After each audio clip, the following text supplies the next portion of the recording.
कलयुग में विद्वानों की सबसे बड़ी गलती क्या है? आज का सवाल है, कलयुग में विद्वानों की सबसे बड़ी गलती क्या है? तो कलयुग में ही नहीं, हर वक्त जब भी वो कलियुग रहा हो, सतयुग रहा हो, द्वापर रहा हो या फिर त्रेता रहा हो, गलतियां तो विद्वानों से ही हुई है। जब कभी हमने देखा कि कोई भी समाज अपनी उन्नति की ओर जाता है तो उसे उस समाज के पतन की तरफ ले जाने वाले भी विद्वान ही होते हैं। सामान्य लोग तो अपना जीवन जीते हैं, लेकिन जो विद्वान होते हैं उन्हीं में से कुछ विद्वान ऐसे होते हैं जो समाज को पतन की ओर ले जाते हैं। आपने किसी भी युग में आप उदाहरण देख लीजिए। आप रावण का उदाहरण लीजिए। रावण विद्वान ही तो था, तो विद्वान ही गलतियां करते हैं और वही समाज को ले जाते हैं पतन की ओर। कलयुग में ही नहीं तो हर एक समय में विद्वानों की एक ही गलती है, और वह क्या है? तो वह है अहंकार। जो हमने बार बार कहा कि अहंकार की वजह से व्यक्ति को क्रोध आता है, और क्रोध में लिया गया निर्णय दुनिया को दबोच देता है। प्रथम विश्व युद्ध हुआ, दूसरा विश्व युद्ध हुआ, इसके कारण क्या थे? एक व्यक्ति का अहंकार दुनिया को लेकर डूबता है। हिटलर को लगा कि मैं दुनिया जीत सकता हूं, ये एक ही अहंकार था। तो अहंकारियों की एकजुटता हो गई और विश्व युद्ध खड़ा हुआ, दुनिया का विनाश हुआ, मासूम लोग मारे गए। आज भी हम बहुत दूसरी स्थिति में खड़े नहीं हैं। दुनिया के कोनों कोनों में लोग अहंकार से भरे हैं। दुनिया का आज की स्थिति में दुनिया के ज्यादा से ज्यादा साम्राज्यों पर, ज्यादा से ज्यादा देशों में उन्हीं लोगों का राज है जो अहंकारी है, और वह यह प्रूव करने में लगे हैं कि दुनिया के सबसे ताकतवर लोग हम हैं। ये भी नहीं मेरा देश है, वो हर व्यक्ति यह बताना चाहता है कि दुनिया का सबसे ताकतवर नेता मैं ही हूं। यह अहंकार दुनिया को कहां ले जाएगा? यह अहंकार दुनिया को विनाश की तरफ ले जाएगा।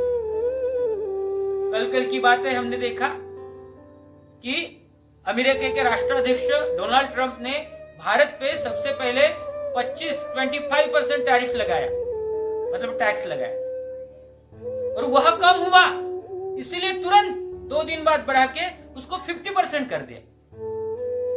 तो आज भारत को, अमेरिका को 50% टैरिफ देना पड़ेगा, टैक्स देना पड़ेगा। हम कैसे निर्यात करेंगे? हम कैसे व्यापार करेंगे? और क्यों? क्योंकि हम महान हैं। हम महान हैं, अमेरिका श्रेष्ठ है, और अमेरिका श्रेष्ठ है तो हमें अमेरिका की बात आपको सुननी पड़ेगी। आप रशिया से संबंध नहीं रख सकते। यही अहंकार। और डोनाल्ड ट्रंप को लगता है कि दुनिया का सबसे ताकतवर नेता मैं हूं, मेरा देश सबसे ताकतवर है, इसलिए मैं दुनिया को कुछ भी कर सकता हूं। दुनिया का विनाश होगा। जब जब मानव अहंकार में डूबा, वो व्यक्तिगत रूप में, राष्ट्रों के रूप में, समाज के रूप में, उस समाज का, उस व्यक्ति का और उस राष्ट्र का विनाश हुआ ही है। आज दुनिया जहां जा रही है, वह दुनिया हम कहते हैं विकास की ओर जा रही है, लेकिन वह विकास की ओर नहीं, वह विनाश की ओर जा रही है।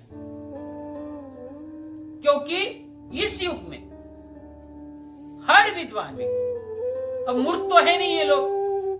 कोई किसी देश का राष्ट्राध्यक्ष बनता है, कोई किसी देश का मुखिया बनता है, तो क्या वह मूर्ख होता है? उसमें कितनी क्षमताएं होगी, उसमें कितनी ताकत रही होगी, कितनी विद्वत्ता रही होगी। लेकिन फिर भी ऐसी स्थितियां बनी कि आज की स्थिति में वह लोग अपने पतन की ओर जा रहे हैं। लोग अपने पतन को बुलावा दे रहे हैं, और यही स्थिति रही तो देश का विनाश होगा, दुनिया का विनाश होगा।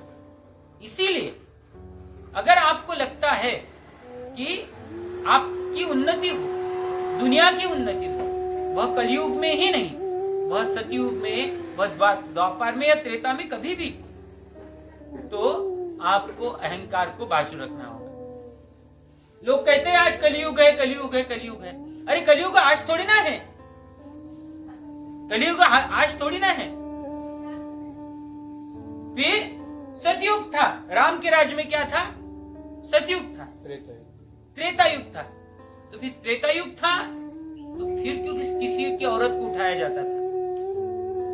अगर त्रेता युग था, अगर सतयुग था, महाभारत था, द्वापर था, तो क्यों महाभारत में ऐसी परिस्थितियां बनी कि एक स्त्री की साड़ी भर सभा में खींची गई, कोई बात नहीं की गई? तो जान लो, हर वक्त कलयुग होता है, हर युग में कलयुग होता है, हर युग में द्वापर होता है, हर युग में सतयुग होता है।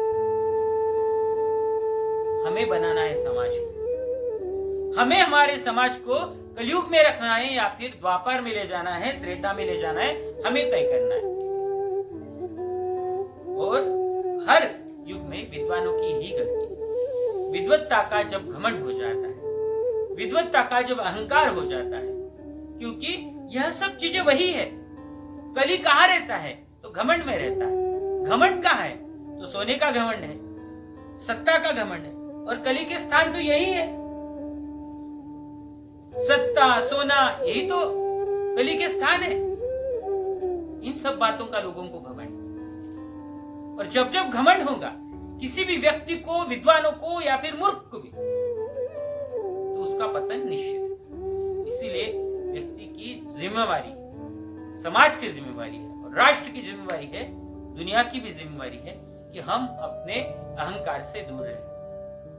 होने वाले अहंकार को हम रोक लें तो देश का, समाज का और व्यक्ति का विकास होगा। आज के जो विद्वान हैं या फिर आज जो भी चल रहा है हमारे देश में या पूरी दुनिया में, तो अभी ऐसा क्या हो सकता है या फिर आने वाली पीढ़ी ऐसा क्या कर सकती है जिससे इस पतन की ओर हम ना जाए या थोड़ा कम जाए? हाँ, ये तो हमें सोचना ही होगा कि दुनिया जिस पतन की ओर जा रहे हैं उसको हमें रोकना होगा। तो जो बात हमने कल कही कि हमें यह स्वीकार करना सीखना होगा कि दुनिया में हम हैं और हमारे जैसे और भी। जब दुनिया ये सीख जाएगी कि हम हैं और हमसे अलग मत रखने वाले और भी है, तो दुनिया का पतन कम होगा। और हर क्षेत्र में हमें हमारे विवेक से काम करना होगा।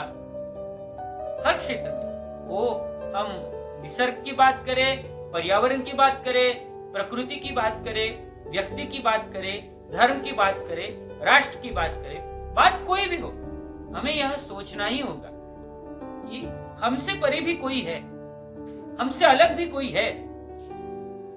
और हमसे अलग है इसका मतलब यह नहीं है कि वह हमारा दुश्मन है। दुनिया को यह समझ लेना है, और दुनिया जितने जल्दी ये समझेगी उतना अच्छा होगा कि अब वह समय नहीं रहा द्वितीय महायुद्ध का। समझो उस वक्त यहां से 70-80 साल पहले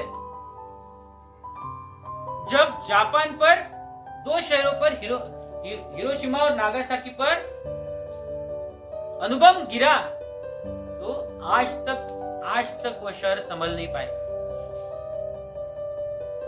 वह युग था, तब टेक्नोलॉजी कितनी पीछे थी। कल्पना करो तुम लोग, अगर आज कोई विश्व युद्ध होता है, जब कहीं पे ऐसे बम गिरते हैं, तो फिर प्रकृति संभल नहीं पाएगी, फिर इंसान को नहीं संभाल पाएगा, जो डालने वाला है वह भी नहीं बचेगा, क्योंकि अब हर राष्ट्र बन गया है न्यूक्लियर से। पता नहीं दुनिया के किस कोने में न्यूक्लियर छुपाया हुआ है, किसी को नहीं पता। क्या होगा कोई पता नहीं। इसीलिए समझो कि हम हैं, ऐसे दूसरे भी हैं। हर एक की आजादी, दूसरे की आजादी का सम्मान करना जब तक इंसान नहीं सीखेगा, तब तक हम पतन की ओर बढ़ते रहेंगे। व्यक्तिगत रूप से भी ये बात समझनी है। जब तक हम नहीं समझेंगे दूसरे की आजादी है, कोई मेरा गुलाम नहीं है, मैं कहूं वैसा ही हो जाए, इसलिए कोई मेरा गुलाम नहीं। हर एक की आजादी, उसकी आजादी का सम्मान करना हमें सीखना होगा। जो व्यक्तिगत जीवन में, सामाजिक जीवन में, राष्ट्रीय जीवन में और पूरे विश्व वैश्विक जीवन में हम यह समझ लेंगे तो सवाल, प्रश्नों के उत्तर अपने आप आने लगेंगे। और ऐसा नहीं है कि विद्वान नहीं समझते, विद्वान समझते हैं। तो वही बात जो हम शुरुआत जहां से की थी कि अपना अपना अहंकार इतना बढ़ गया है कि समझकर समझना नहीं चाहते, तो हमें अपने अहंकार को पहले काबू में करना ही होगा। जय जय।